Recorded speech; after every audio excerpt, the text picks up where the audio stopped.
मामला बनासकांठा जिले के वडगाम तालुका के बसो गांव का है, जहां 11 दिसंबर को खेत में काम करने वाले श्रवणजी ठाकुर का गला कटा हुआ शव मिला था।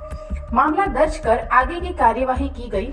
मृतकों का पोस्टमार्टम किया गया। पुलिस द्वारा शव पोस्टमार्टम के दौरान बताया गया कि श्रवणजी ठाकुर की हत्या सिर पर धारदार हथियार और गले पर चाकू मारकर की गई है।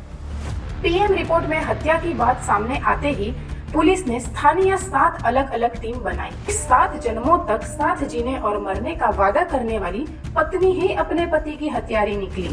हत्यारी पत्नी ने बताया कि पुलिस की पूछताछ में उसने पति की हत्या कर दी। वह रोजाना घर के कामों से थक गई थी।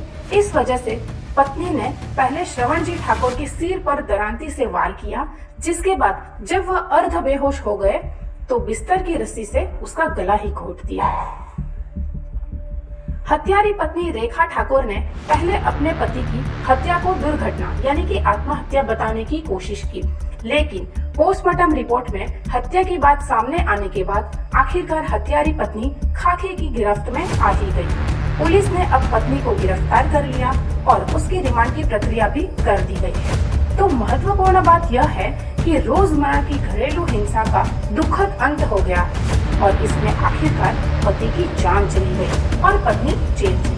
तारीख 11/12/2024 रोज एक छापी पुलिस स्टेशन के बसु गांव में से एक पुलिस के पास जाहिरात आई थी कि एक श्रवणजी सरदारजी ठाकुर नाम के इसम ने आत्महत्या कर ली है।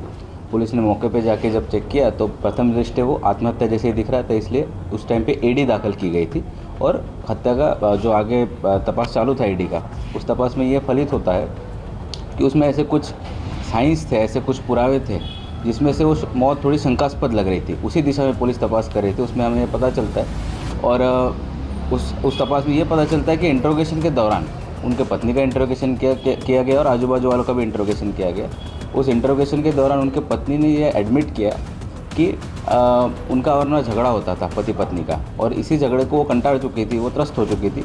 इसलिए उन्होंने सबसे पहले उनको एक दाताड़ू करके जो हथियार होता है उससे उनके माथे के राइट साइड में मारा था और उसके बाद उनका गला दबा दिया था एक रस्सी से, जो हमारी खाटला की रस्सी होती है, और रस्सी तोड़ी उन्होंने, उससे गला दबा दिया और फिर पुलिस को भ्रमित करने के लिए, पुलिस को ये झांसा देने के लिए कि एक तरह का सुसाइड है, उनको लटका दिया था बस। और इस हिसाब से पुलिस ने पहले ईडी दाखिल की थी, बट ये जब पुरावे हमको मिले उस हिसाब से हम अभी मर्डर का गुना दाखिल कर रहे हैं।